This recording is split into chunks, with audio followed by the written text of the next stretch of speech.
Guys, ഇന്നലെ രാത്രി വട്ടൂർക്കാവ് ഒരു വീട്ടിൽ രാത്രി കള്ളം കയറിയാണ് 3 മണിക്ക്. സോ അടുത്ത ദിവസം ആയപ്പോഴാണ് ഈ വീട്ടിലാരും അറിഞ്ഞത് തന്നെ. ആ വീട്ടിൽ ആരും ഇല്ലായിരുന്നു. കഥവ് ഫ്രണ്ട് ഡോറ് കുത്തിപ്പൊളിച്ചാണ് കയറിയിട്ടുള്ളത്. കാരണം ഇത്രയും ദിവസം ആൾ താമസിച്ച വീട്ടിൽ ഒരു ദിവസം ആളില്ലാത്ത സമയത്താണ് കയറിയേക്കണം. ഫ്രിഡ്ജൊക്കെ ഇതാ തുറന്നിട്ടേക്കുന്ന അലമാരയും ഫ്രണ്ടിൽ ഇരിക്കുന്ന അലമാരയും കുത്തി തുറന്ന് സാധനങ്ങളെല്ലാം വലിച്ചിട്ടിട്ട് പൈസ ഉണ്ടോ നോക്കിയിട്ടുണ്ട്.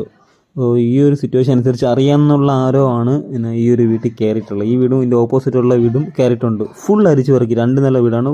എല്ലാ റൂമിലും കയറി, എല്ലാ ഡ്രസ്സും അടുക്കളയിൽ കയറി, അരിപ്പാത്രവും എല്ലാം പരിശോധിച്ചിട്ടാണ് പോയത്.